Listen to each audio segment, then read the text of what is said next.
सदन कसाई के मन में आया कि जब ठाकुर जी मेरे लिए रत्न सिंहासन छोड़ करके मेरे तराजू पर बैठने दोबारा आ सकते हैं, तो मैं इनके लिए मांस विक्रय नहीं छोड़ सकता।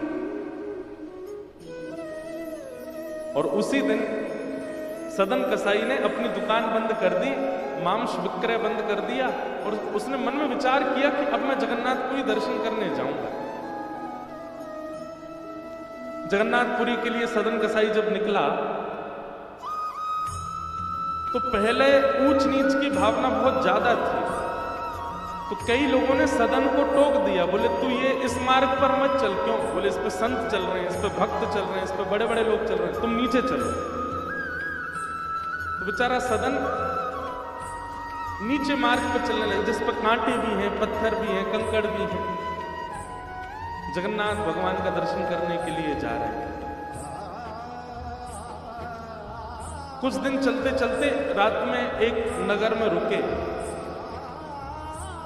तो जहां सदन कसाई रुके वहीं पास में ही एक भवन था, एक घर था, और उसके ऊपर खिड़की पर एक परम सुंदर युवती खड़ी थी, और उसका मन सदन जी पर आ चुका था।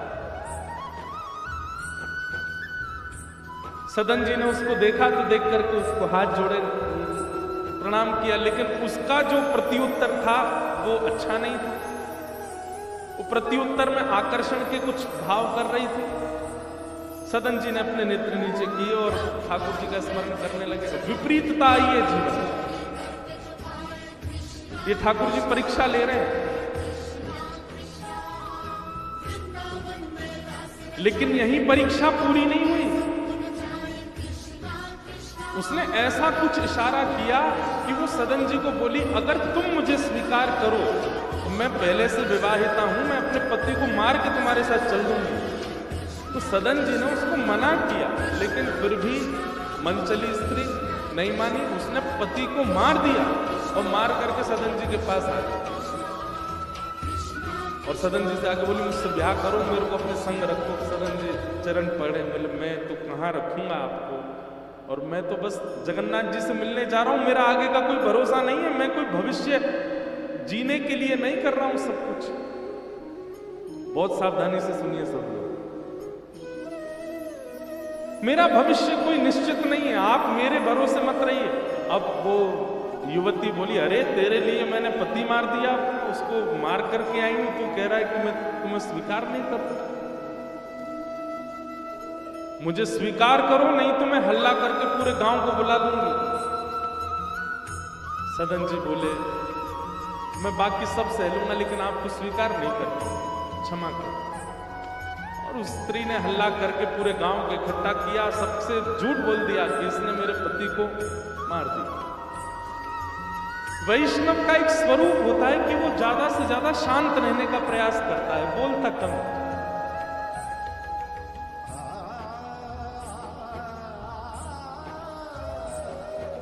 सदन जी को तो ये चिंता लगी थी, अभी कितनी दूर जगन्नाथपुरी है, मुझे चल करके जाना है, मुझे महाप्रभु जगन्नाथ जी का दर्शन करना है। उनके चित्त में तो यही व्याकुलता सता रही थी। लेकिन सब गांव के लोगों ने सदन कसाई को राजा के सामने प्रस्तुत कर दिया। राजा ने सदन कसाई से कहा, क्या तुमने इनके पति को मारा? तो सदन जी बोले, देखिए मैं कितना भी प्रमाणित कर दूं कि मैंने नहीं मारा, आप लोग अंततोगत्वा मुझे ही दोषी ठहराओगे। मेरी आपसे एक प्रार्थना है कि अगर मैंने स्वीकार कर लिया कि मैंने इनके पति को मारा, तो आप मुझे दंड दोगे? बोले हाँ, दंड तो मिलेगा। बोले दंड रूप में कुछ भी दीजिएगा, बस मेरे प्राण मत लीजिएगा, क्योंकि मुझे जगन्नाथ जी को देखना है। एक दंड रूप में आप चाहे जो कर दीजिए, बस मुझे एक बार महाप्रभु जी को देखिए। कैसी उत्सुकता उनके चित्त में ठाकुर जी के दर्शन की। उनका दोष नहीं था, फिर भी उनको यह लग रहा था कि मैं जितनी देर यहां पर गवाहियां देता रहूंगा, बोलता रहूंगा कि मैंने नहीं मारा, मैं उतना समय और लगेगा महाप्रभु जी से मिलने में। उससे पहले उन्होंने कहा, ठीक है मैंने किया है, अब जो दंड देना है दे दीजिए, बस मुझे मारिएगा नहीं, मेरे प्राणों को जीवित रहने दीजिए जब तक मैं जगन्नाथ जी को ना देखूं। तो राजा ने कहा, भाई जब पहली बार में ही व्यक्ति अपना दोष स्वीकार कर रहा है, एक काम करो, इसके दोनों हाथ काट दो। जैसे ही राजा ने कहा दोनों हाथ काट, तो तुरंत सदन कसाई जी ने हाथ आगे किए, बोले तुरंत काट दीजिए। हाथ काटने के बाद व्यक्ति रोता है और सदन कसाई नाच रहे थे। किसी ने पूछा, बोले भाई बहुत लोग देखे, तुझ जैसा नहीं देखा, हाथ कट गए, लहूलुहान हो गया, रक्त निकल रहा, तू हंस रहा है, तू नाच रहा है। रोते रोते सदन कसाई बोले, मैंने सुना है महाप्रभु जगन्नाथ भी बिना हाथ के, तो मैं हाथ लेके कैसे? मेरे महाप्रभु जी जब बिना हाथ के हैं तो मैं हाथ लेके कैसे जा सकता हूं? वास्तव में तो शायद अब मैं अधिकारी बना हूं उनके दर्शन। राजा भी समझ गए, बोले कि इनका दोष है नहीं, लेकिन सबने नतमस्तक होकर के प्रणाम किया सदन जी को। वो बोले बस मुझे अब मत रोकिए, मुझे जाने दीजिए।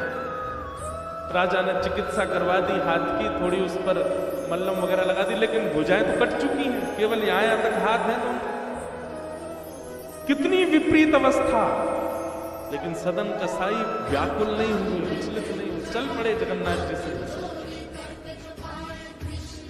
जैसे ही श्री क्षेत्र जगन्नाथ आया, भगवान जगन्नाथ जी का एक विशेषता है कि उनका जो नील चक्र है मंदिर के ऊपर का, वो दूर किलोमीटरों दूर से दिखाई दे जाता है। आप कभी, मैं अपने दर्शन की विधा बता रहा हूं। भुवनेश्वर से जैसे ही हम जाते हैं पुरी के लिए, तो मेरी नजर बस गाड़ी के चारों तरफ घूमती रहती है कि कैसे भी, अब तो मुझे पता है किस दिशा में दिखते हैं, और मुझे ये भी पता कौन सा बोर्ड आता है जिसके बाद सबसे पहले नील चक्र दिखता है, और उसके बाद भी कम से कम 8-9 किलोमीटर दूर रह जाते हैं जगन्नाथ जी, वहीं से नील चक्र दिखता है।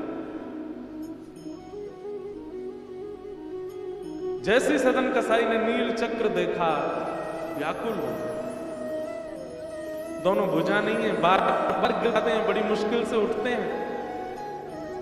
लेकिन महाप्रभु जी इतने त्याग में भक्त को कैसे अस्वीकार करें?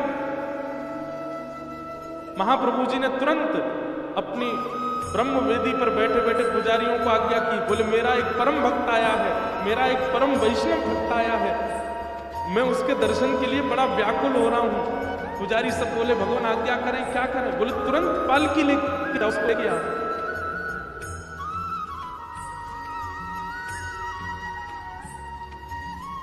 पुजारी जी तुरंत पालकी लेकर के निकल पड़े। बोले कोई भगवान का अच्छा, ना तो ठाकुर जी ने रूप बताया, ना नाम बताया, ना कोई काठी बताई, बस एक मेरा परम भक्त आ रहा है, उसको लेने पालकी लेके जाओ।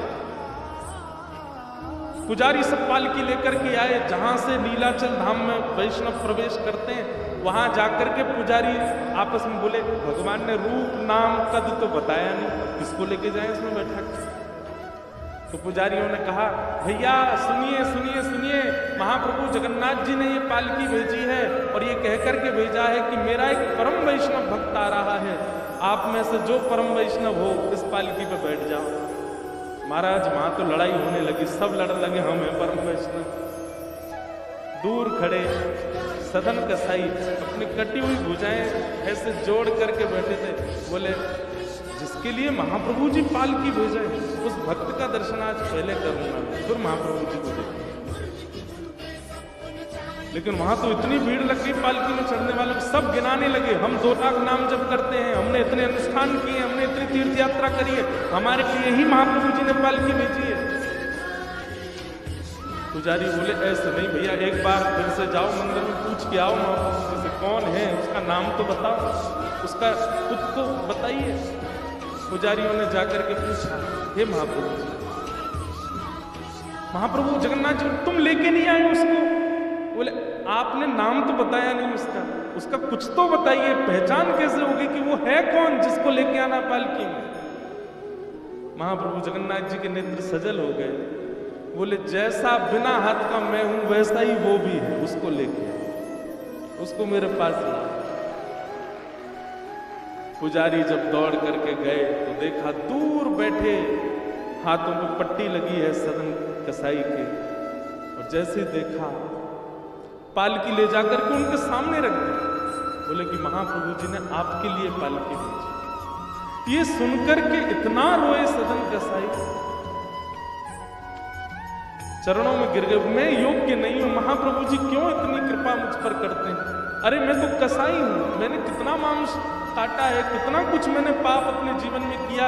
अरे दुनिया के लोग तो किसी वस्तु को बेचते हैं तो तराजू पर ईंट रखते हैं, पत्थर रखते हैं, वाट रखते हैं, मैंने तो शालिग्राम रख करके मांस बेचा है। मैं इतना बड़ा पापी, महाप्रभु जी मेरे लिए पालकी भेजते।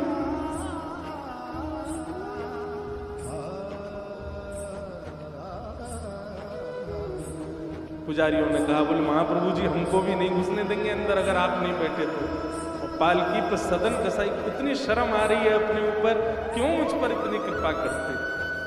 और जैसे ही महाप्रभु जी के सामने गए, पहली बार जगन्नाथ महाप्रभु को देखा। यहां सदन के नेत्रों से आंसू और वहां महाप्रभु जी के नेत्रों से आंसू। जैसे ही सदन कसाई ने दंडवत प्रणाम किया, दोनों अपनी कटी कटी भुजाओं को जैसे ही महाप्रभु जी की ओर आगे किया, तुरंत उनकी भुजाएं प्रकट हो गई। और महाप्रभु जी ने कहा, अब दौड़ के आओ, हृदय से लगो हमारे। और सदन कसाई को ठाकुर जी ने हृदय से